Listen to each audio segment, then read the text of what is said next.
আজি ঋষভৰ টিফিন আৰু আমাৰ ব্ৰেকফাষ্টৰ কাৰণে কি বনালোঁ চাওকচোন। ৰঙা ৰঙা ৰুটি দুখন যে দেখিছে, তাত কোনো কালাৰ ব্যৱহাৰ কৰা নাই, বিটেৰে বনাইছোঁ। আৰু এই ঠাণ্ডা দিনকেইটাত প্ৰচুৰ পৰিমাণে বিট পোৱা যায়। বিটৰ গুণাগুণ সকলোৱে জানে আৰু সেইকাৰণে বহুত ধৰণেৰে খায়।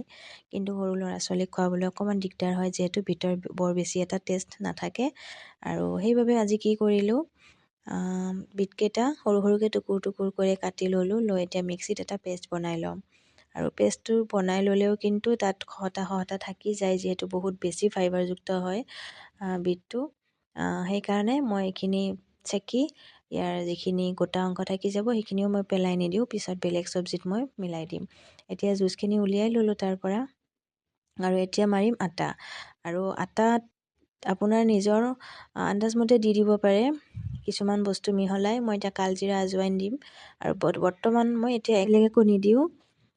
এতিয়া মই এই জুচখিনিৰ আটাখিনি মঠি ল'ম। তেল অকণমান দিছোঁ, তেলখিনিৰ লগত ভালদৰে মিহলাই ল'ব জুচখিনি। তাৰপিছত লাহে লাহে মাৰিম। আৰু এতিয়া ইয়াতে কিন্তু ৰিফাইন তেলো দিব পাৰে। মই ৰিফাইন ব্যৱহাৰ কৰা নাই, ঘৰুৱা তেল আছিলে, মিঠাতেল, গতিকে সেয়া দিয়ে মাৰিলোঁ।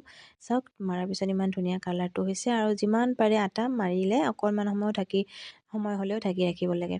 এতিয়া ঋষভৰ কাৰণে সৰু সৰুকৈ দুটা মই লুচি বেলি লৈছোঁ। মানে তেলত একেবাৰে ডুবাই লুচি বনাই নিদিওঁ, অকণমান ৰুটি নিচিনা বনাই দিম। ৰাতিপুৱা আজি বতৰটো যিহে আছিলে, ইমান ঠাণ্ডাত বহুত জল্দি হৈ গৈছে। যি নহওক, তাৰ কাৰণে দুটা এনেকৈ ট্ৰায়েংগল শ্বেপত বনাই ল'লোঁ। আৰু দেখিছে, এয়া শুকানে পুৰিছোঁ, তথাপি ফুলি গৈছে ধুনীয়াকৈ।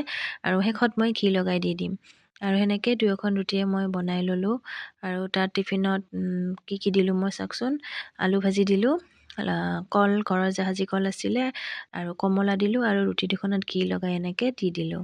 এনে জাহাজী কল সাধাৰণতে নিদিওঁ তাক, কিন্তু ই ঘৰৰ হয় কলটো, সেইকাৰণে দি দিলোঁ। আৰু বেছি ডাঙৰ কল হোৱাৰ কাৰণে টিফিনত নাতে কাৰণে অকণমান কাটি দি দিছোঁ, যাতে টিফিনটোত সোমাই দিব পাৰোঁ। তাৰখিনি হৈ গ'ল। এতিয়া তাক পঠাই মেলি তাৰপিছত বনালোঁ আমাৰখিনি। আৰু এতিয়া অকণমান ইয়াতে কি দিব পাৰি জানেনে, নিজৰ ইচ্ছা অনুযায়ী কিছুমান বস্তু এড কৰিব পাৰে। আৰু মই দিছিলোঁ ইয়াতে ধনিয়া পাত, মানে আটাখিনি মাৰোঁতেও দিব পাৰে ধনিয়া পাত, বা ধনিয়া মানে গুটি যদি মিহি কৰি কুটি লৈ দিয়ে, বা জিৰা গুটি এনেকৈ দিব পাৰে। কিন্তু আমাৰ বেটাই খাবলৈ বেয়া পায় কাৰণে মই মাৰোঁতে একোৱেই দিয়া নাই। আৰু সেইকাৰণে আমাৰ ৰুটিখিনি এনেকৈ বেলি লৈছোঁ। আৰু আজি মই একদম এই ধৰণেৰে মাৰি কিন্তু লুচি বনাইও খাব পাৰে, একদম ছেইম প্ৰচেছত। কিন্তু মই ৰুটি নিচিনা বনোৱা নাই, অকণ পৰঠা টাইপ বনালোঁ।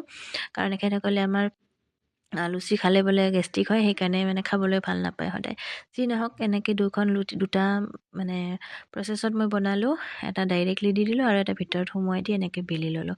একদম চিম্পল প্ৰচেছ হয়। আৰু এনেকৈ বিটটো খাব পাৰিলে খুবেই ভাল, যিহেতুকে চালাডটো সদায় মানুহ খাবলৈ অকণমান দিগদাৰী হৈ যায় কেতিয়াবা। সেইকাৰণে এই ধৰণে বনাইও খাই চাব পাৰে, আৰু খাই বহুত বেছি ভাল লাগিলে। আৰু আপোনালোকে যদি খোৱা নাই, এনেকৈ বনাই খাব। বিশেষকৈ সৰু ল'ৰা ছোৱালীক যদি এনেকুৱা হেল্ডি বস্তুবোৰেৰে খাদ্যবোৰ বনাই দিব পৰা যায়, তেনেহ'লে খুব এটা ভাল হয় সিহঁতৰ কাৰণে। বাট আমাৰ হৈ গ'ল এতিয়া। তো এতিয়া মই ঘিৰ লগত লগাই দিলোঁ, আৰু এতিয়া কল আৰু আলু ভাজিৰ লগত ছাৰ্ভ কৰি দিলোঁ। কেনেকুৱা লাগিলে ক'বচোন। আৰু যদি ভাল লাগিছে ভিডিঅ'টি লাইক কমেণ্ট শ্বেয়াৰ কৰিব। তেন্তে আজিলৈ আহোঁ, বাই।